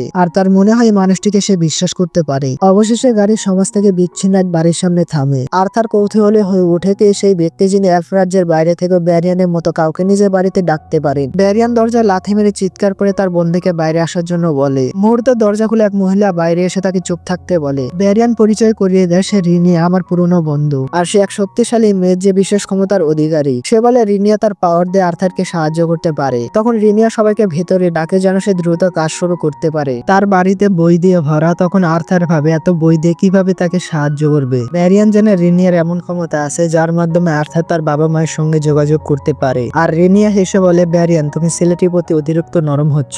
এরপরে সে আর্থারকে ব্যাখ্যা করে বলে সে একজন ডিভাইনার আর সে অতীত ও ভবিষ্যৎ দেখতে পারে। রেনিয়া তার সত্যি ব্যবহার করে বুঝতে পারেন আর্থারের অতীত স্পষ্ট দেখা যাচ্ছে না, যেন রহস্যে ঢাকা। তবুও সে উপলব্ধি করে আর্থার এখানে কোনো স্বার্থের জন্য আসেনি, বরং সে শুধু তার বাবা মায়ের সঙ্গে দেখা করতে চায় এবং জানাতে চায় যে সে বেঁচে আছে। আর্থার তার কথা এগ্রি করে। রেনিয়া তখন এক বালতি পানির সামনে আর্থারকে ঝুঁকতে বলে আর বলে সে যেন যতটা সম্ভব স্পষ্টভাবে তার বাবা মায়ের মুখ কল্পনা করে। আর্থার নিজের মনে প্রতিটি স্নায়ু দিয়ে তাদের ছবি ফুটিয়ে তোলার চেষ্টা করে। আর সেই সময় শহরে এক নতুন বাড়িতে তার বাবা মা নিশ্চিন্তে লাঞ্চ করছিল। অ্যালিসা খাবার প্রস্তুত করে রেনোডের সামনে পরিবেশন করতে করতে মন খারাপ করে বলে আর্থারে খুব প্রিয় ছিল এই খাবারটা। কিন্তু কথাটা বলতে বলতে তার মুখের এক্সপ্রেশন বদলে যায়, কারণ আজ আর্থারের জন্মদিন আসে তাদের সঙ্গে নেই। সেই দিনের কথা তার মনে পড়ে যায় যেদিন আর্থার পাহাড়ের চূড়া থেকে ঝাঁপ দিয়েছিল। তখন সে কতটা অসহায় বোধ করেছিল। রেনোডেরও মনে পড়ে যায় ছেলেকে হারানোর অপরাধবোধ সে কতটা ভেঙে পড়েছিল, কারণ তার মনে গেঁথে গিয়েছিল সবকিছুর জন্য সেই দায়ী। সেই কষ্ট ভুলতে সে অতিরিক্ত মদ্যপান শুরু করেছিল।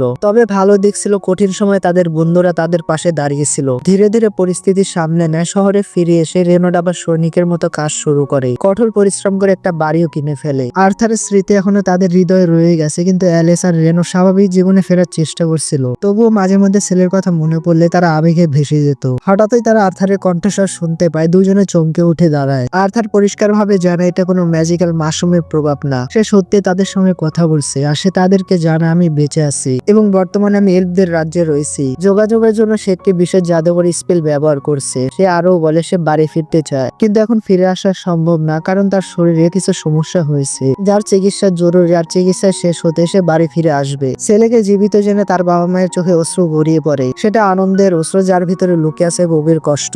আর্থার তাদেরকে বলে পরের বার কথা না হওয়া পর্যন্ত নিজেদের যত্ন নিতে। তারপর জানে সে তাদের কতটা ভালোবাসে। কথাটা বলতে বলতে তার গলা ধরে আসে, চোখের জল পড়তে তার মনোযোগ ভেঙে যায় আর জাদু প্রভাব শেষ হয়ে যায়। এরপরে নিজেকে সামলে নিয়ে আর্থার শান্তভাবে ব্যারিয়ানের কাছে তার শিষ্য হওয়ার অনুরোধ করে। কিছুক্ষণ পর তারা প্রাসাদে পৌঁছায়। সেখানে ব্যারিয়ান তার ছেলেকে আদেশ দেয় সবাইকে জানিয়ে দাও যে আর্থার আমার শিষ্য হতে যাচ্ছে। অ্যালবিন এই সিদ্ধান্তে পুরোপুরি সন্তুষ্ট হয় না, কিন্তু ব্যারিয়ান স্পষ্ট করে দেয় যদি আর্থারের কারণে কোনো সমস্যা হয় তার সম্পূর্ণ দায়িত্ব সে নেবে। এই কথা শুনে অ্যালবিন এবং তার স্ত্রীর কঠোর মনোভাবে কিছুটা নরম হয়। তারা আনুষ্ঠানিকভাবে আর্থারকে রাজ্যে স্বাগত জানায় এবং আগের আচরণের জন্য ক্ষমাও চায়। আর্থার লক্ষ্য করে এলফরা যে এখনো তার পিতার সামনে নিজেকে ছোট মনে করে। এই ভেবে তার মুখে হালকা তৃপ্তির হাসি ফুটে ওঠে। আর সে অভ্যর্থনা গ্রহণ করে অ্যালবিনের সাথে হাত মিলায়। আর তখনই টেসিয়া তার স্বভাবসুলভ ভঙ্গিতে মাঝখানে এসে পড়ে। আর সে তার বাবাকে বলে যদি সত্যি আর্থারকে অতিথি হিসেবে গ্রহণ করা হয় তাহলে তাকে আর্থারের সঙ্গে বাইরে যাওয়ার অনুমতি দিতে হবে, কারণ সে পুরো শহরটা তাকে ঘুরিয়ে দেখাতে চায়। পিতা শেষ পর্যন্ত না করতে পারেন না। টেসিয়া তখন খুশিতে আর্থারের হাত ধরে টেনে নিয়ে যায়। পথে পথে সে উত্তেজিত হয়ে বিভিন্ন খাবার দোকান আর জায়গার কথা বলতে থাকে।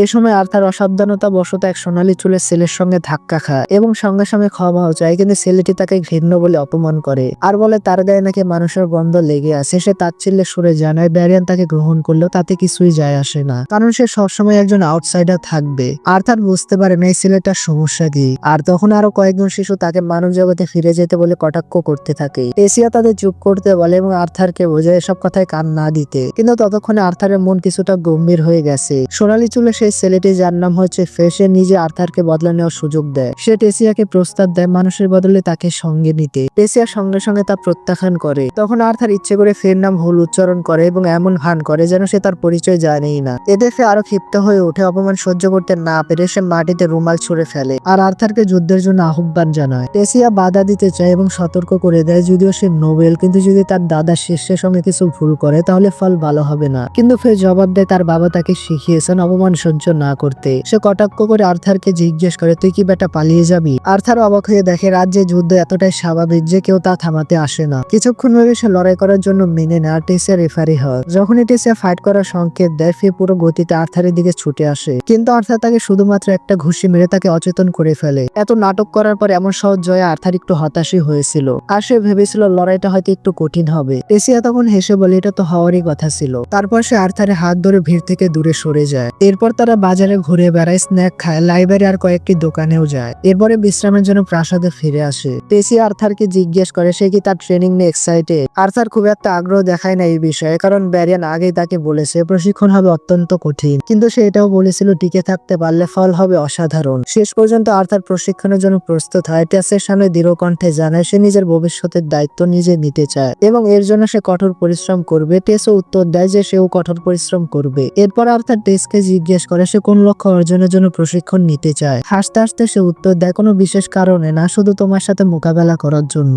পরের দিনে আর্থারের প্রশিক্ষণ শুরু হয় এবং চোখের পলকে 3 বছর কেটে যায়। টেসিয়া এবং আর্থারের সম্পর্ক আগের মতোই থাকে, কেবল একমাত্র পার্থক্য হলো এখন টেসিয়া তাকে জাগানোর জন্য তার পায়ের উপর নিজের শক্তি ব্যবহার করে, যা আর্থারকে ব্যথায় চিৎকার করে উঠতে বাধ্য করে এবং সে অভিযোগ করে। দুইজনই তখন বাইরে চলে আসে এবং সামনে রাজা আর রানীকে একটি সবার উদ্দেশ্যে যেতে দেখাচ্ছে। আর্থার এক মুহূর্তের জন্য ভাবতে থাকে তারা আসলে কোথায় যাচ্ছে। হঠাৎই টেস সামনে এসে বড় একটা বার্গার রেখে আত্মবিশ্বাসের সঙ্গে বলে, এটি খাও, এটা সেরা জিনিস, 1 নম্বর বদমাশ বানিয়েছে। আর্থার আনন্দে তা গ্রহণ করে, কিন্তু মজার ভঙ্গিতে টেসকে প্রশ্ন করে এটা কে তৈরি করেছে। এটা শুনে টেসিয়ার রাগে জ্বলে ওঠে। সে রাগে সরাসরি আর্থারের উপরে আক্রমণ করে। আর্থার তার আক্রমণ থেকে বাঁচতে বাঁচতে প্রশিক্ষণ মাঠে পৌঁছে যায়, যেখানে ব্যারিয়ান তাদের জন্য আগে থেকে অপেক্ষা করছে। ব্যারিয়ান তাদের সঠিকভাবে লড়াই করতে বলে এবং তাদের কাঠের তলার হাতে ধরিয়ে দেয়, কিন্তু সে জানে আর্থার তার প্রশিক্ষণের দ্বিতীয় স্তরের জন্য সম্পূর্ণ প্রস্তুত। প্র্যাকটিস সেশন শেষ হওয়ার পর টেস সম্পূর্ণ ক্লান্ত হয়ে মাটিতে পড়ে থাকে, নিঃশ্বাসও ঠিকমতো নিতে পারছে না। এই সময় ব্যারিয়ান আর্থারকে ম্যাজিকের বেসিক শেখাচ্ছে।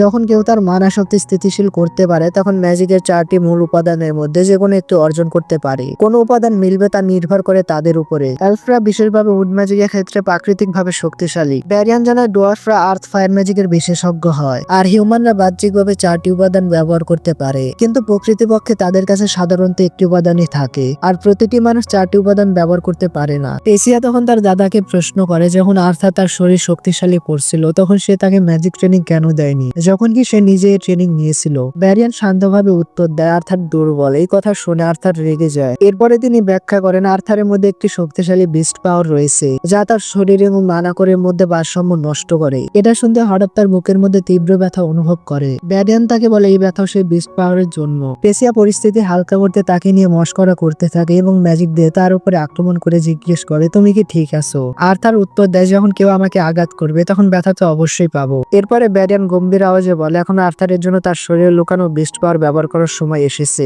যদি সে এটা সফল হয় তখন তার আর ব্যথা অনুভব হবে না এবং সে একটি ট্রু বিস্ট টেমার হয়ে যাবে। আর্থার মানসিকভাবে প্রস্তুত হয়ে যায়। সে মাটিতে বসার সঙ্গে সঙ্গে ব্যারিয়ান তার শক্তি একত্র করতে শুরু করে। সে বলে আমি তোমার কঠোর পরিশ্রমে পারফরমেন্স দেখাবো, যদিও এটি কিছুটা গরম লাগতে পারে কিন্তু তুমি সহ্য করতে পারবে। এরপর সে তার মানা আর্থারের শরীরে প্রবাহিত করে। আর্থার তখন চিৎকার করে ওঠে। হঠাৎ সিলভা আর্থারের ভিতরে রাখা শক্তিশালী মানা অ্যাক্টিভেট করে দেয়, আর ব্যারিয়ানের মানা ফোর্সফুলি রিপেয়ার হয়ে যায়। সেই জোরদার ঘটনায় বয়লেন্স শক্তের কারণে ব্যারিয়ান এবং টেস দুইজনে বাতাসে উড়ে দূরে গিয়ে পড়ে। তখন আর্থারের মনে কেবল একটি প্রশ্নই ঘুরছে, এসব আসলে কি হচ্ছে। হঠাৎ সে মনস্টার এনার্জি সম্পূর্ণ ব্যবহার হয়ে যায় এবং সে মাটিতে পড়ে যায়। টেস আর ব্যারিয়ান তা দেখে তার কাছে এগিয়ে আসে। সেই মুহূর্তে আর্থারের চোখের সামনে অন্ধকার নেমে আসে এবং সে অচেতন হয়ে যায়। কিছু ঘন্টা পর আর্থারের চোখ খোলা, সে নিজেকে প্রাসাদে খুঁজে পায়, যেখানে ব্যারিয়ান শান্ত হবে তার পাশে দাঁড়িয়ে আছে। বুড়ো এলফ প্রথমে আর্থারের অবস্থার দিকে মনোযোগী হয় এবং তারপর সে তাকে জিজ্ঞেস করে তুমি কি তোমার বেস্ট পাওয়ারের সম্পর্কে কিছু জানো। আর্থার তখন জানে একটি ড্রাগন তাকে এই পাওয়ার দিয়েছে। এটা শুনতে ব্যারিয়ান আশ্চর্য হয়ে যায়, কারণ সে এটা একেবারে প্রত্যাশা করেনি। ব্যারিয়ান তাকে সরাসরি বলে এই বিষয়টা যে কোনো মূল্যে গোপন রাখতে হবে, কারণ ড্রাগন সক্রিয়ভাবে অনাকাঙ্ক্ষিত ভ্রমণ আকর্ষণ করে। আর্থার তাকে ধন্যবাদ জানায়। তখন ব্যারিয়ান তাকে আরো একটি সুখবর দেয়, সে 4 মাসের মধ্যে বাড়ি ফিরে যেতে পারবে। এই কথা শুনে আর্থার উত্তেজনা এবং বিভ্রান্ত বিছানায় লাফ দেয়। আর্থার বলে মানব বিশ্বের গেট খোলার আগে আমার এখানে আরো 2 বছর থাকার কথা ছিল। ব্যারিয়ান ব্যাখ্যা করে 3 রাজ্যের যুবকদের জন্য একটি সাংস্কৃতিক বিনিময় প্রোগ্রাম অনুষ্ঠিত হতে যাচ্ছে, এই জন্য মানব বিশ্বের গেট খোলা হবে। এটা শুনে আর্থারের মন কিছুটা খারাপ হয়, কারণ সে সত্যি এই জায়গাকে অনেক ভালোবেসে ফেলেছে। ব্যারিয়ান তার মাথায় হাত দিয়ে আরাম করতে বলে, কারণ আগামীকাল থেকে প্রশিক্ষণ আরো কঠিন হতে চলেছে। আর্থার তখন জিজ্ঞেস করে টেসিয়া কি এ ব্যাপারে জানে। ব্যারিয়ান জানে তার পিতামাতা সবকিছু তাকে নিজেই বোঝাচ্ছেন। সেই রাতে যখন আর্থার নিজের বিছানায় সে ফেয়ারল সম্পর্কে হাসছিল, আর তখনই 3 বছর ধরে তার কাছে রাখা ক্রিস্টাল ডিমটি হালকাভাবে কাঁপতে শুরু করে। আর্থার ভয়ে উঠে বসে এবং যখনই ডিমটি ক্র্যাক হয় তার মনে বছরের বিভিন্ন মুহূর্ত ঘুরতে থাকে। কিন্তু যখন সেই ডিমের ভিতর থেকে টাইনি টেবিল ড্রাগন বের হয় আর্থার তার কিউটনেসে পুরোপুরি গলে যায়। সে তার সঙ্গে খেলতে চায়, কিন্তু হঠাৎ ছোট ড্রাগনটি তাকে কামড় দেয় এবং তার বাহুতে একটি ম্যাজিক্যাল মার্ক ছেড়ে যায়। আর্থার বুঝতে পারে না এগুলো কি হচ্ছে, কিন্তু সে কামড় দেওয়ার জন্য ড্রাগনকে ক্ষমা করে দেয়। হঠাৎ সেই ম্যাজিক্যাল চিহ্নের কারণে আর্থার ড্রাগনের কণ্ঠ টেলিপ্যাথির মাধ্যমে শুনতে পায়। ছোট্ট ড্রাগন তাকে বাবা বলে ডাকছে। আর্থার সেই মুহূর্তে ড্রাগনের নাম সিলভিয়ার স্মৃতিতে সিলভি রাখার সিদ্ধান্ত নেয়। পরের সকালে যখন সবসময়ের মতো টেস আর্থারকে জাগাতে আসে, সে সিলভিকে তার পাশে ঘুমিয়ে থাকতে দেখে। আর্থার দ্রুত ঘুম থেকে উঠে এবং ভাবতে থাকে আবার কি নাটক হবে। কিন্তু যখন সে টেসকে সিলভিকে হাত করতে দেখে, যেহেতু ড্রাগনটি তার আর খুবই কিউট। আর্থার সিদ্ধান্ত নেয় যে সে এখন আবার ঘুমাবে। কিছুক্ষণ পরে তারা ট্রেনিং গ্রাউন্ডের দিকে বের হয় আর টেস বারবার সেলিবিকে ওঠানোর চেষ্টা করছে, কিন্তু ড্রাগনে এটা একেবারে পছন্দ হয় না। শীঘ্রই তারা ব্যারিয়ানের অবস্থানে পৌঁছায় এবং রিয়েল ড্রাগন দেখার পর সঙ্গে সঙ্গে বুড়ো এলফ্রাই হার্ট অ্যাটাকের শিকার হয়ে যায়। এরপর আর্থার তাকে পুরো গল্প বলে যে কিভাবে সিলভির জন্মের পর থেকে ঘটনা ঘটেছে। ব্যারিয়ান দ্রুত বুঝে যায়, কিন্তু যদি মানুষেরা ড্রাগনের ব্যাপারে জানে তাহলে পরিস্থিতি খুবই বিপজ্জনক হয়ে যাবে। এই জন্য সে আর্থারকে পরামর্শ দেয় এটাকে শুধুমাত্র রিয়ার মানা বলে গোপন রাখতে হবে। ব্যারিয়ান মনে করে এটি যথেষ্ট হবে, কারণ বেশিরভাগ মানুষ বিশ্বাসই করবে না যে ড্রাগন আসলে এক্সিস্ট করে। এরপর ব্যারিয়ান ঘোষণা করে আর্থার এখন একটি বিস্ট স্টিমার হয়ে গেছে, এই জন্য ভবিষ্যতে ট্রেনিং এ তার মানা করে এবং বিস্ট উভয়ই অন্তর্ভুক্ত হবে। সে স্পষ্ট ভাবে বলে রিয়েল কম্ব্যাটের চেয়ে ভালো প্রশিক্ষণ কিছুই নেই। তখনই সে তার আসল শক্তি প্রকাশ করার সিদ্ধান্ত নেয়। হঠাৎই সে শুধু তার মানা না পুরো শক্তি মুক্ত করে দেয়, যা পরিবেশকে পুরোপুরি আনগার্লস এর মতো ঢেকে ফেলে।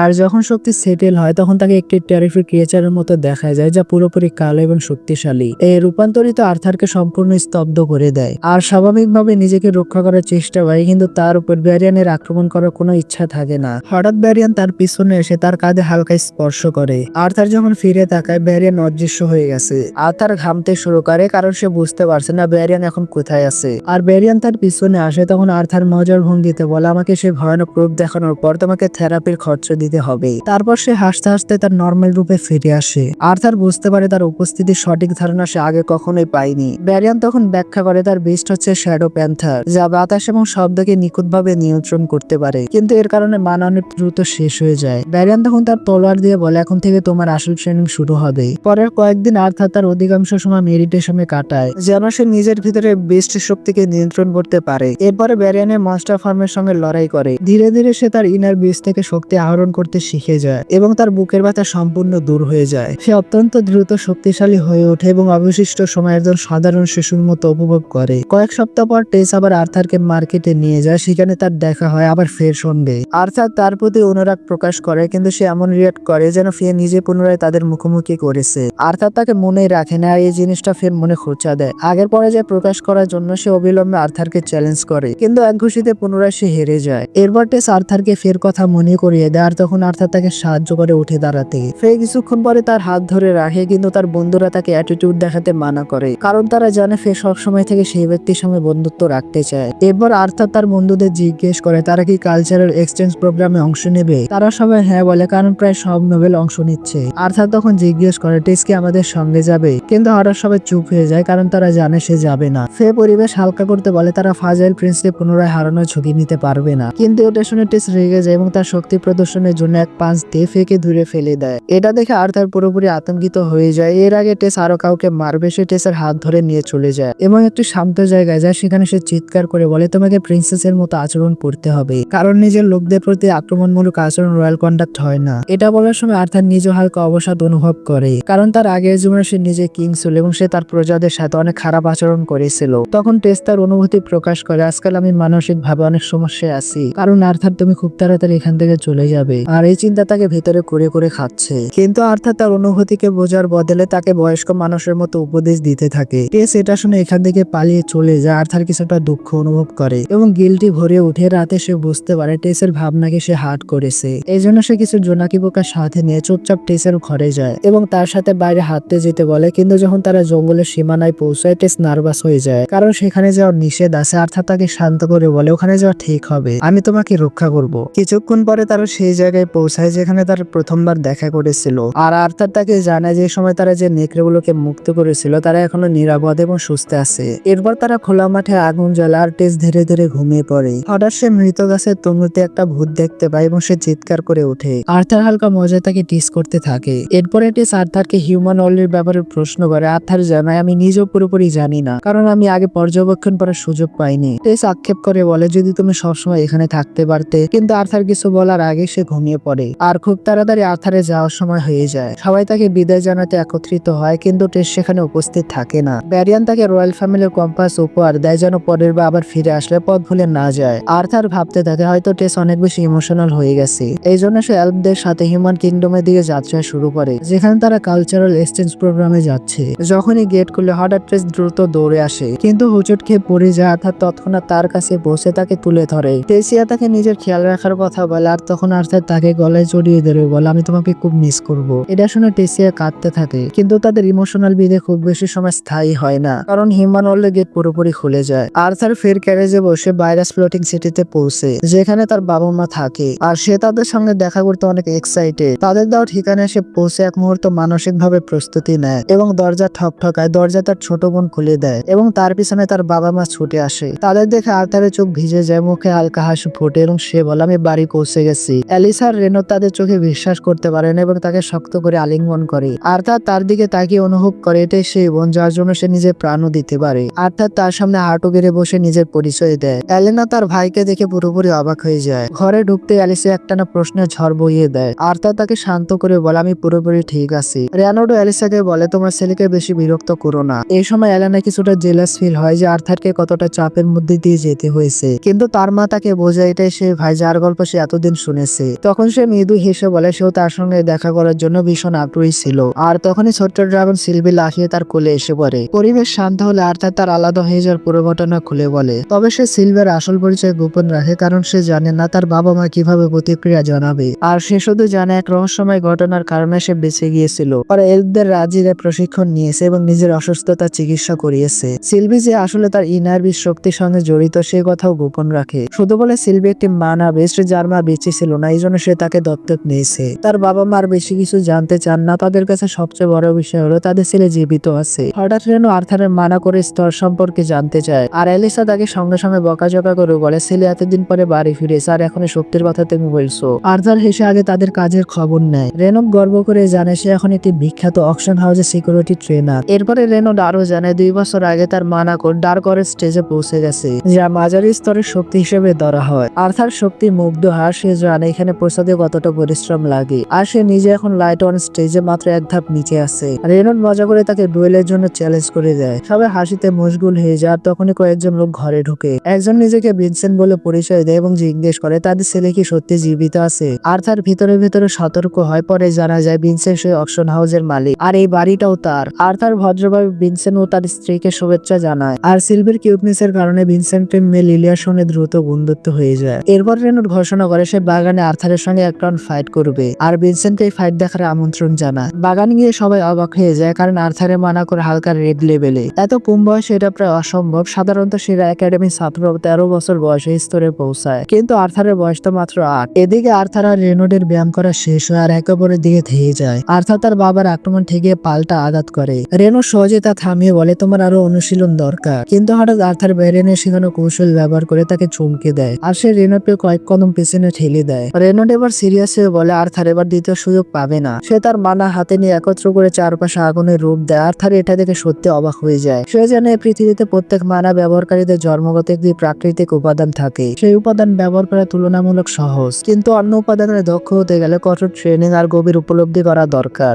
রেনোড নিজের শরীরে ব্লেসিং মানায় ঢেকে আর্থার উপরে হামলা করতে যায়। আর্থার শুধু কোনো মতে তার আঘাত থামাতে পারে। ইসি যেতে যেতে আর্থার ভাবে তার আগের জীবনে তার কাছে কাই নামে একটা পাওয়ার ছিল, যা মানার মতোই ছিল, কিন্তু পার্থক্য হলো একজন কাই মাস্টার নিজে ঠিক করতে পারে কোন উপাদান সে ব্যবহার করবে। এই জীবনে সে কোনো নির্দিষ্ট উপাদান নিয়ে জন্মায়নি, হয়তো এই কারণে সে সব উপাদান ব্যবহার করতে পারবে। তার আগের জীবনের অভিজ্ঞতা আর এই জীবনে কঠোর প্রশিক্ষণ মিলিয়ে তার পুরো আত্মবিশ্বাস রেনোডকে হারাতে পারবে। সে তার হাতের মুঠিতে মানা সংগ্রহ করে, মুহূর্তে তার হাত থেকে সোনালী রঙের আলো ছড়াতে থাকে। এটা দেখে উপস্থিত সবাই বিস্ময়ে তাকিয়ে থাকে। আর্থার দ্রুত এগিয়ে গিয়ে সে সোনালী শক্তি দিয়ে রেনোডের জ্বলন্ত মুষ্টিকে প্রতিহিত করে। সংঘর্ষ এতটাই প্রবল হয় যে এক শক্তিশালী শকওয়েভ দুইজনকে পিছনে ঠেলে দেয়। এরপরে রেনোড আরো আক্রমণাত্মক হয়ে ওঠে আর তার সামনে এগোতে তার মনে করে ব্যারেনের সঙ্গে প্রশিক্ষণের সময় সে কিভাবে নিজের শক্তি নিয়ন্ত্রণ বাড়িয়েছিল। সেই একই কৌশল এখন কাজে লাগছে। সে খুব দ্রুত ফায়ার এলিমেন্টের উপর নিয়ন্ত্রণ অর্জন করেছিল। তার ভিতরে সম্ভাবনা দেখে বৃদ্ধ এল সিদ্ধান্ত নিয়েছিল তাকে আরো কঠিন ট্রেনিং এ ঠেলে দেওয়ার। এখন যখন আর্থারের সেই প্রশিক্ষণের কথা মনে পড়ে সে আবার সোনালী অরা তৈরি করে, কিন্তু এবার সেটাকে বিদ্যুতে রূপান্তরিত করে। তার শরীর থেকে বের হওয়া বিদ্যুতের ঝলক ঘাসে আগুন লাগিয়ে দেয়, আর রেনোড শুধু হা করে তাকিয়ে থাকে, কারণ আর্থার ফায়ার ম্যাজিকের উচ্চতার ফর্ম অর্জন করে ফেলেছে।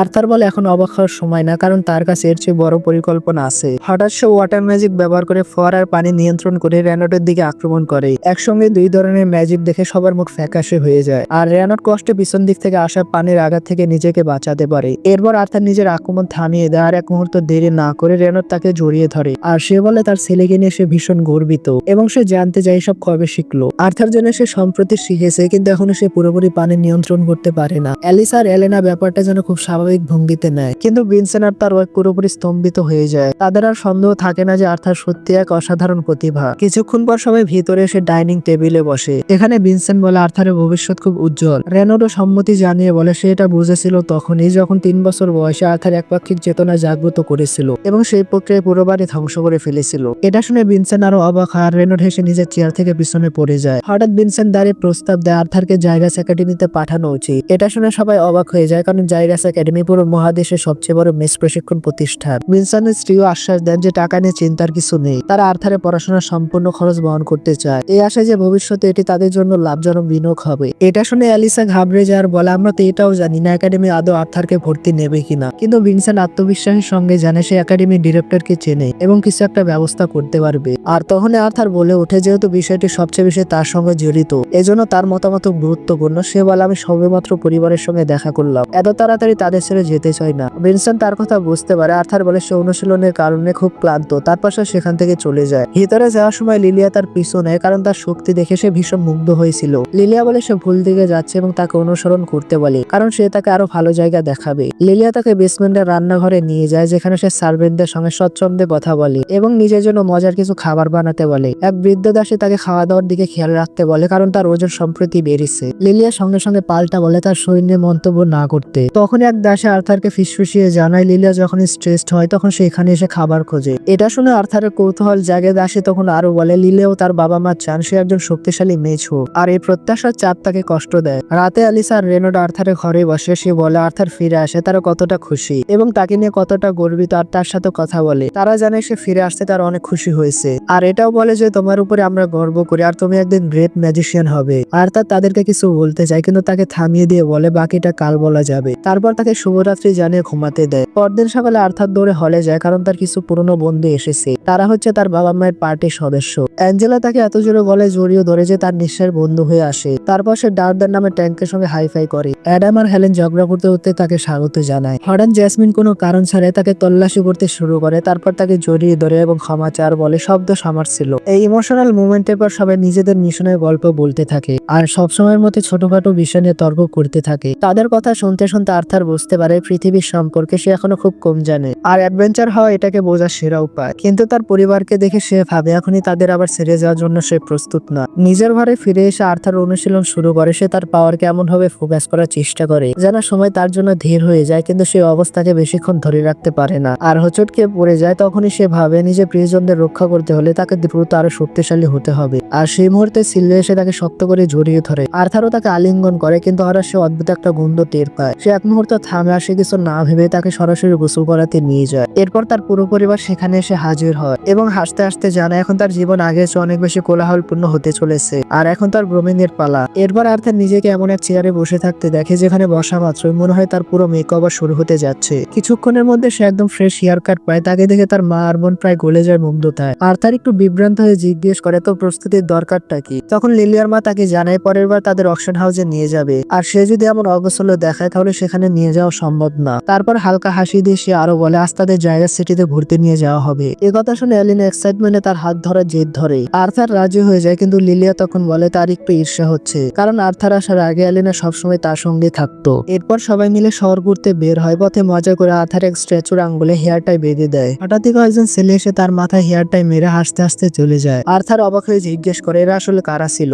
লিলিয়া জানায় তারা জাইরাস ম্যাজিক একাডেমির ছাত্র, আর যেহেতু সমাজে তারা প্রায় রাজকীয় মর্যাদা পায় এই জন্য তারা বেশিরভাগ লোক অ্যাটিটিউড আর দেমাগী হয়। আর্থার প্রশ্ন করার আগে পাশে একটি দোকান থেকে আর্থার অদ্ভুত এক পরিচিতি শক্তি অনুভব করে। সে দ্রুত দোকানের ভিতরে ঢোকে আর সেখানে বিভিন্ন প্রাণে কোষ সাজানো আছে। লিলিয়ার মা ব্যাখ্যা করেন এগুলো ম্যাজিক্যাল বীজদের থেকে সংগ্রহ করা মানা কোড, যা একজন মানুষকে আরো বেশি শক্তিশালী করতে ইউজ করা হয়। আর্থারের জন্য বিষয়টা একেবারে নতুন ছিল, কারণ সে কখনো ভাবেনি প্রাণী থেকে মানা কোড বের করা যায়। এরপরে তাকে জানানো হয় কোরের দাম নির্ভর করে তার প্রভাব ও ভেতরে থাকা বিস্ট ওয়েলের উপরে। কিছু বিড়াল কোরের দাম এত বেশি যে তা দিয়ে আর্থার ও তার পরিবার প্রায় 250 বছর বিলাসী জীবন কাটাতে পারবে। এরপরে লিলিয়ার মা হালকা ভঙ্গিতে বলেন খুব তাড়াতাড়ি তাদের অকশন হাউসে কিছু কোর বিক্রি হবে। আর্থার চাইলে যে কোনো একটা শুয়ে দেখতে পারে, কিন্তু আর্থার মনে মনে ঠিক করে সে তা করবে না। অন্যদিকে লিলিয়া নার্ভাস হয়ে তার মাকে বলে সে নিজেও একটা কোর নিতে চায়, কিন্তু তার মা স্পষ্টভাবে না করে দেন আর বলেন কোর নিলে যে সে নিশ্চিতভাবে জাদুকরী হবে তার কোনো গ্যারান্টি নেই। উপরন্তু এগুলো ভীষণ দামি। লিলিয়া বলে সস্তা বিকল্প তো আছে, কিন্তু তার মা আর কিছু শুনতে চায় না। এই কারণে লিলিয়ার মন পুরো সময় খারাপ থাকে। তাকে দেখে আর্থারের ভিতরেও কষ্ট হয়। লিলিয়াকে একা চলে যেতে দেখে সে তার পিছু নেয় আর তাড়াহুড়া না করে করতে বোঝাতে চায়। লিলিয়া একটা মানা সবে ঢুকে যেখানে তার নজর যায় কিছু সস্তা অ্যানিমেল কোরির উপরে,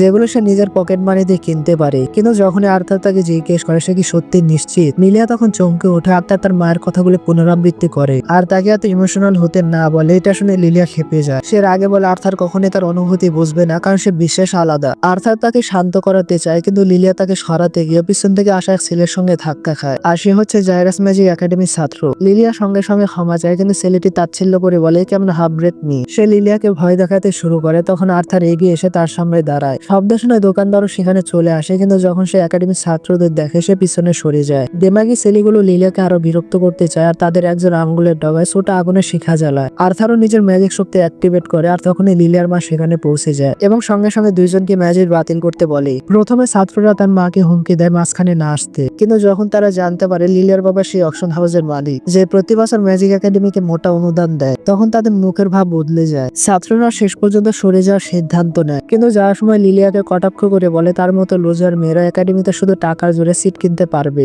এই কথা শুনে আর্থারের রক্ত গরম হয়ে ওঠে, আর সে প্রায় মারামারি শুরু করে দিত। কিন্তু লিলিয়া তাকে থামায়, কারণ সে মনে মনে ছেলেগুলোর কথার সঙ্গে কিছুটা হলেও একমত। পরে সবাই যখন বাড়ি ফিরে আসে, ভিনসেন্ট এ কথা শুনে খুবই চিন্তিত হয়ে পড়ে যে লিলিয়া আর আর্থারের সঙ্গে একাডেমির ছাত্রদের প্রায় ঝগড়া হয়ে গিয়েছিল। লিলিয়া সঙ্গে সঙ্গে ক্ষমা চায়, কিন্তু ভিনসেন্ট তাকে আশ্বস্ত করে যে চিন্তার কিছু নেই। সে আর্থারকেও বলে ভয় পাওয়ার দরকার নেই, কারণ সে ম্যাজিক একাডেমিতে এত ডোনেশন দিয়েছে যে এমন ছোটখাটো ঘটনার কারণে ভর্তি হওয়ার সম্ভাবনায় কোনো প্রভাব করবে না। কিন্তু লিলিয়ার মনে তখন অন্য জ্বর বইছে। তার মনে হতে থাকে বাবা হয়তো তাকে ছেড়ে আর্থারকে একাডেমিতে পাঠাতে চান, কারণ সে নিজে এখনো ম্যাজিক করতে পারে না। সব ভাবতে ভাবতে সে ভেঙে পড়ে আর কাঁদতে কাঁদতে সবার উপর চিৎকার করে, আর সেখান থেকে দৌড়ে চলে যায়। রাতে আর্থার তাকে খেতে ডাকতে গেলে সে দেখে নিজের ঘরে নাই। একটি জানালা খোলা দেখে সে বুঝতে পারে লিলিয়া বাইরে কোথাও গেছে। এদিকে লিলিয়া একা বসে নিজের চিন্তায় ডুবে থাকে, আর তার মনে পড়ে তার বাবা মা সবসময় চেয়েছে সে একজন শক্তিশালী ম্যাজিশিয়ান হবে, আর একাডেমিতে যাওয়া ছিল তার সবচেয়ে বড় স্বপ্ন। কিন্তু বারবার চেষ্টা করে যখন তার ম্যাজিক্যাল পাওয়ার জাগেনি, তখন সে ভেঙে পড়তে শুরু করে। তার উপরে বাবার সেই কথা ডোনেশনের কারণে তার সিট নিশ্চিত থাকবে। তার হতাশা আরো বাড়িয়ে দেয়। সে নিজেকে সামলানোর চেষ্টা করে, কিন্তু তারপর আর্থার তার জীবনে আসার বাবা মা এখন তাকে একাডেমিতে পাঠানোর কথা বলতেছে। একজন অনিরাপদ মেয়ের জন্য এসব সহ্য করা সত্যি কঠিন ছিল।